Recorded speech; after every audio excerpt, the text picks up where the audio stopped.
Hola, soy el doctor Jorge Olmos de Gastroenterología y vamos a hablar de enfermedad por reflujo gastroesofágico. La enfermedad por reflujo gastroesofágico expresada clínicamente por pirosis y o regurgitación ácida tiene una prevalencia diferente, como vemos acá, en distintos países del mundo. En nuestro país, entre pirosis y o regurgitación, los dos síntomas principales, el 23% de la población padece de esta enfermedad desde el punto de vista clínico. Es decir, que uno de cada 4 argentinos prácticamente tendrían síntomas vinculables a enfermedad por reflujo gastroesofágico.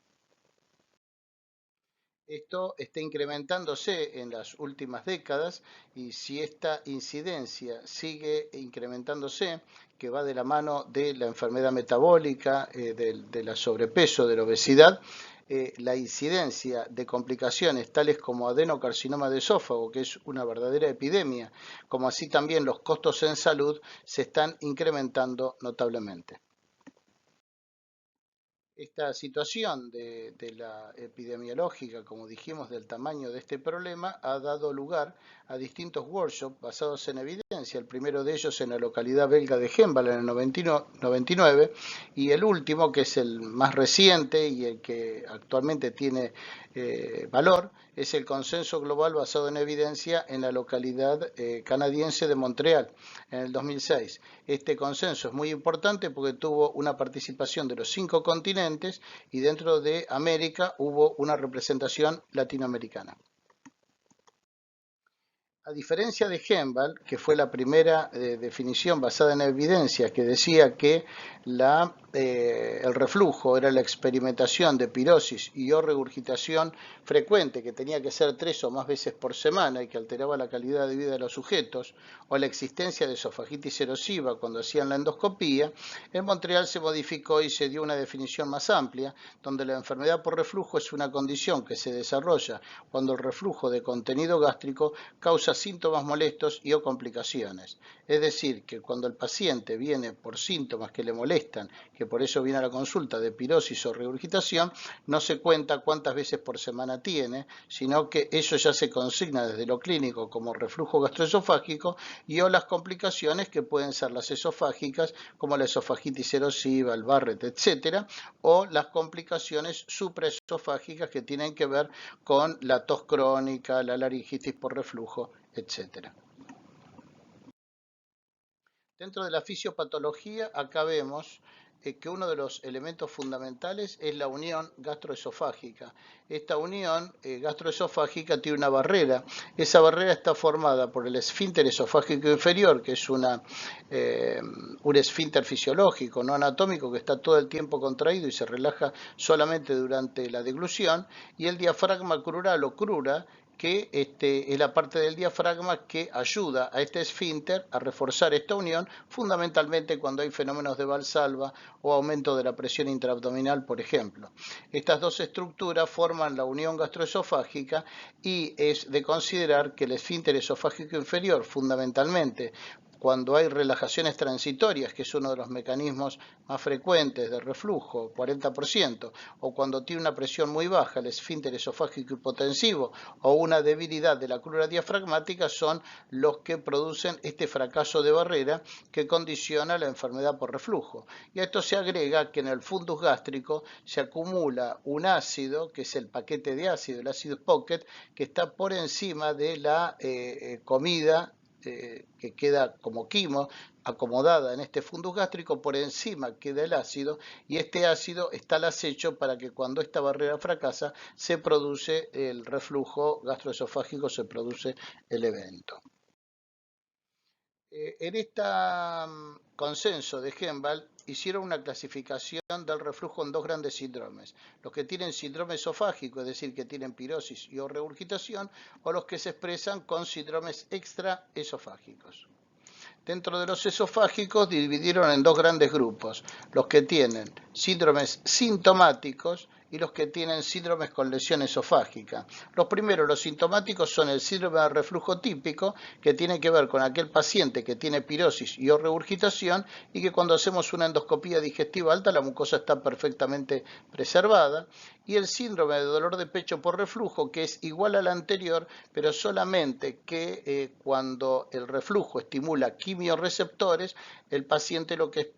que percibe es un episodio de pirosis. Sin embargo, cuando ese quimioreceptor es estimulado por ácido y simultáneamente se produce un acortamiento del músculo longitudinal del esófago, el paciente lo experimenta como dolor de pecho, pero ese dolor de pecho no es extraesofágico, como se decía anteriormente, sino que es intraesofágico y forma parte del síndrome sintomático. Y después están los síndromes con lesión esofágica, que es cuando hay un compromiso de la mucosa, sea esta por esofagitis, estenosis péptica, esófago de Barrett o la peor de las complicaciones, el adenocarcinoma de esófago. Y después están los síndromes extraesofágicos, donde los dividieron en dos grandes grupos: aquellos que tienen asociaciones propuestas, pero que no hay actualmente evidencias de una relación causa-efecto, como es la faringitis, la sinusitis, la otitis media recurrente, y donde hay asociaciones establecidas, fundamentalmente la tos vinculable al reflujo, los síntomas laringios, la laringitis y el asma bronquial. El primero de los temas que quería definir es este de enfermedad por reflujo no erosiva. Esta situación clínica tiene que ver, como decíamos, con el paciente que tiene pirosis y o regurgitación, pero que cuando hacemos una endoscopía la mucosa está totalmente preservada. Este fenotipo es muy importante porque cuando se hacen cohortes hasta 10 años de seguimiento, no son pacientes que no progresan esofagitis y eventualmente si progresan, progresan una esofagitis gradual o leve, pero es un fenotipo muy benévolo, de muy buena evolución, de tal forma que los algoritmos terapéuticos aceptados son muy conservadores, como vamos a ver. El otro el otro aspecto de los síndromes sintomáticos es el dolor de pecho no cardiogénico. Fíjense que de todos los cateterismos que hacen en Estados Unidos, el 30% tienen coronarias normales, y esto tiene que ver con el dolor de pecho no cardiogénico, donde la mitad de ellos, como vemos acá, son de origen esofágico, de tal forma que el esófago es una situación clínica que se ve con mucha frecuencia cuando el paciente tiene dolor de pecho y se han descartado las causas cardíacas, que es lo primero que hay que hacer.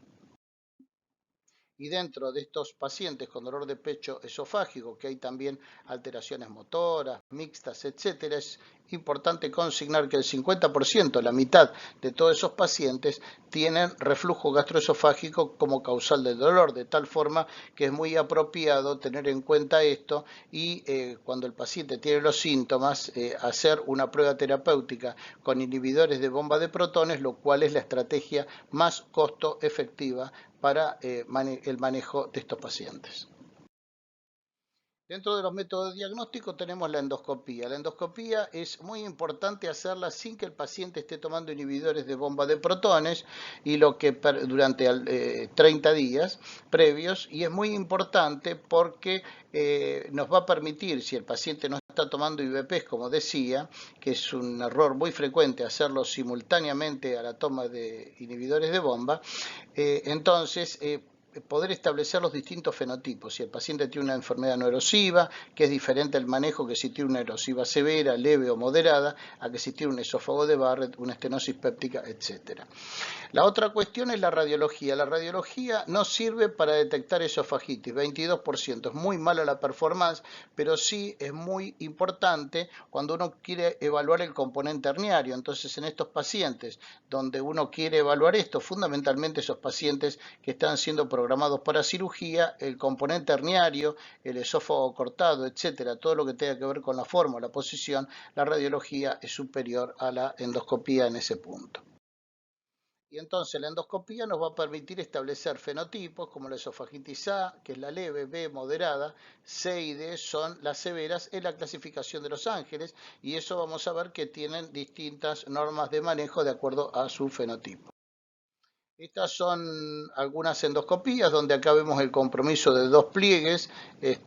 con erosiones. Este otro tiene un compromiso circunferencial, exudados que comprometen toda la circunferencia, y en este otro caso también, de tal forma que esto es muy importante para poder considerar el grado de esofagitis, el fenotipo y por ende la norma de manejo.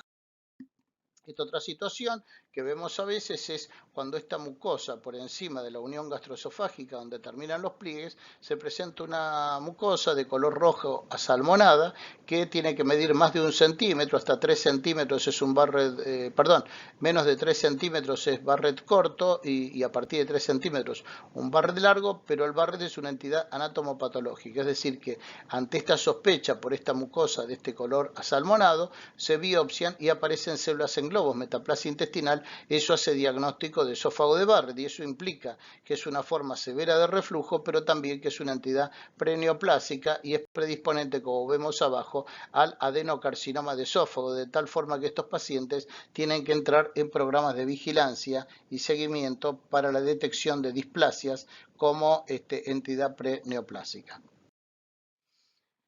Acá vemos este estudio que también hicimos en nuestro país, donde vemos que las endoscopías realizadas en distintos lugares de la Argentina de pacientes derivados de la atención primaria, el 60% tienen formas no erosivas, o sea que esta es la más frecuente y decíamos que es muy benévola desde el punto de vista clínico, como explicamos recién en su historia natural. El 35% son formas erosivas y solamente el 5% son esófago de Barrett, de tal forma que esta situación última es menos prevalente que en otros lugares del mundo. Y dentro de las clasificaciones de las formas erosivas vemos que el 80% son formas leves y moderadas y solamente 6 de el 20%, es decir que cuando hablamos de formas severas el 20% tienen esta enfermedad, este fenotipo. Dentro de las manifestaciones supraesofágicas tenemos distintos síntomas como la ronquera, la disfonía, carraspea, tos crónica, etcétera, que pueden explicar estas sospechas clínicas de que esté vinculado a reflujo. Es muy importante consignar que es diferente el manejo de estos pacientes cuando tienen, por ejemplo, disfonía y tienen síndrome esofágico, es decir, pirosis o regurgitación, como decíamos en la clasificación de Montreal, que ese paciente probablemente esa disfonía esté vinculado a reflujo. Pero cuando el paciente tiene disfonía sola, es otra cuestión cuando decíamos no tiene pirosis o regurgitación ácida, de tal forma que el primer grupo, los que tienen síndrome esofágico, es pasible de una prueba terapéutica con inhibidores de bomba, y al otro grupo hay que hacerles un estudio porque no tenemos evidencias de que haya enfermedad por reflujo, de tal forma que hay que hacer algún estudio, algún monitoreo de reflujo para saber si el paciente tiene o no reflujo como causal de dicha disfonía, carraspeo, tos, lo que fuere. Cuando uno ve pacientes en un consultorio de otorrinolaringología, de 4 al 10% de las consultas podrían estar vinculadas a reflujo gastroesofágico. Y en ese caso, las pruebas con IBP, decíamos, cuando el paciente tiene síndrome esofágico en forma inicial o cuando tenemos evidencia por algún estudio de que el paciente tiene reflujo gastroesofágico, la prueba con doble dosis de inhibidores de bomba de protones es muy importante, pero este esquema en los pacientes que tienen esta situación de disfonía o supraesofágico hay que hacerla durante 4 meses, nos sirve la prueba de 4 semanas, que es la que hacemos, por ejemplo, en el dolor de pecho. Acá hay que tener más tiempo porque hay toda una serie de aspectos, la paquidermia, el tic del carraspeo, etcétera, que requiere mayor tiempo de mantenimiento de esta terapéutica para mejorar los síntomas.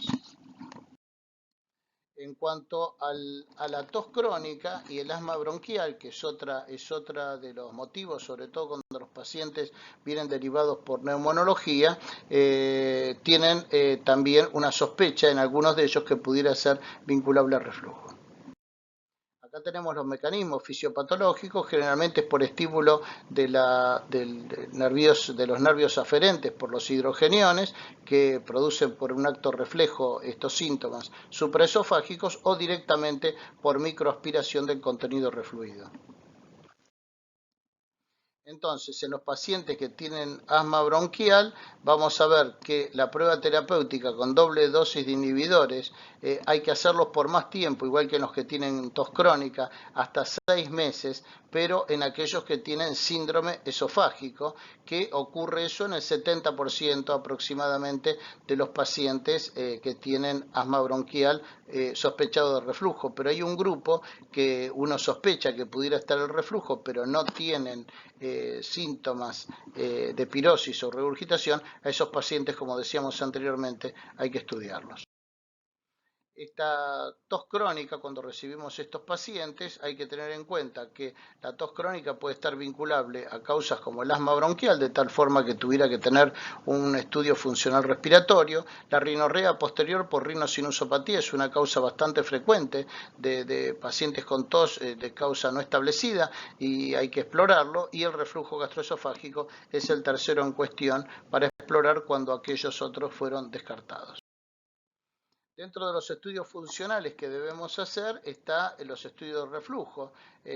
y la manometría de esófago. La manometría de esófago nos permite básicamente evaluar el esfínter esofágico inferior, la presión que tiene, para ver si este deterioro pudiera estar condicionando reflujo, y también nos permite evaluar la motilidad del esófago, que puede estar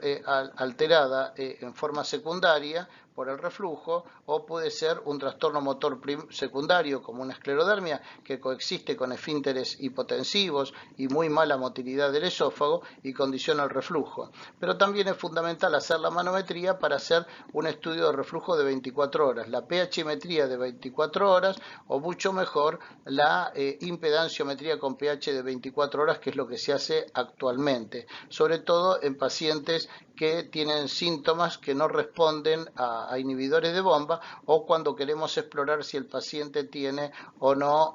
reflujo gastroesofágico. Es importante saber que esta pHimetría siempre tiene que estar precedida por una endoscopía y un ensayo terapéutico cuando corresponda con inhibidores de bomba de protones. Y es importante consignar también que esta pHimetría actualmente, además del método de la sonda que mide pH introducido a través de una narina y colocado 5 centímetros por encima del esfínter esofágico inferior, hay otro método que se llama cápsula Brava, que es una cápsula Bravo, que se coloca por encima de la unión gastroesofágica, y esto nos permite evaluar el reflujo durante hasta 96 horas, o sea que nos da una evaluación bastante completa durante 4 días de la enfermedad por reflujo. Acá podemos ver un trazado de pHimetría, donde la línea en rojo es el pH de 4, todo lo que baja de 4 es consignado como exposición ácida patológica.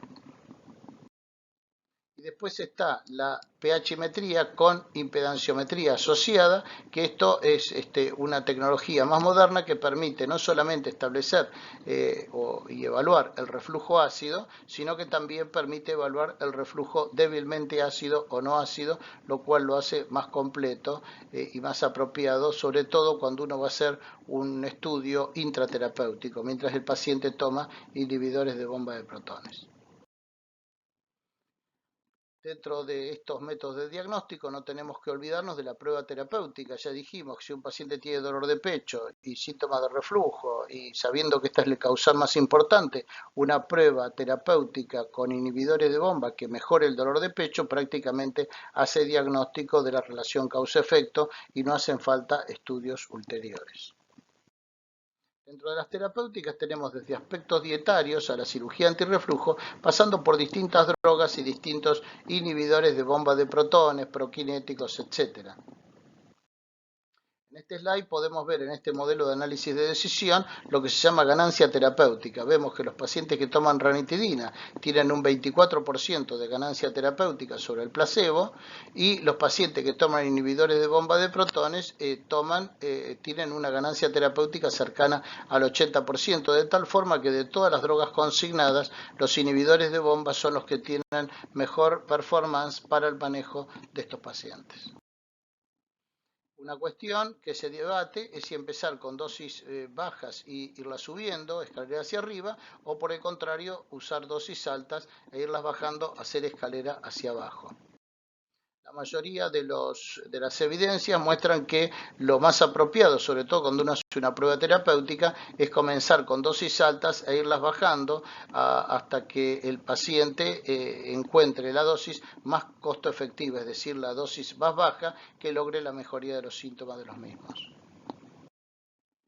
Dentro de estas estrategias de manejo están las que tienen que ver con la enfermedad por reflujo no erosiva y vemos que de las distintas alternativas el tratamiento a demanda es el más costo efectivo, es el mejor. Es decir, que en ese 60% de pacientes que tienen una enfermedad no erosiva, utilizar un tratamiento cuando el paciente tiene síntomas durante unos días y cuando el paciente mejore, retirárselo y volverlo a instituir cuando recurren los síntomas es la mejor estrategia y la más costo efectiva. Acá vemos una revisión sistemática de 17 estudios donde muestran que la terapéutica demanda con IVP es la mejor de todas las alternativas terapéuticas en este subgrupo, que es la enfermedad por reflujo no erosiva. Sin embargo, en el otro extremo de los no erosivos vemos los pacientes con esofagitis severa, grado C y D de Los Ángeles. Ahí vemos que esta es recurrente en el 80% de los casos después de 6 meses de discontinuar inhibidores de bomba y en el 100% al año. De tal forma que estos pacientes con grado C o D de esofagitis hay que mantenerlos en forma permanente con inhibidores de bomba y al igual que los pacientes que han tenido estenosis péptica o que tienen esófago de Barrett. La cirugía antirreflujo, que actualmente se hace por vía laparoscópica, la cirugía de Nissen, la funduplicatura, es algo que hay que hacerlo en centros especializados, habiendo estudiado apropiadamente el paciente con todos los estudios funcionales, manometría, estudios de reflujo, etcétera, y hay que hacerlos en centros, como decíamos, de atención terciaria, solamente en aquellos pacientes que no responden al tratamiento médico. Y considerar que cuando estos pacientes son apropiadamente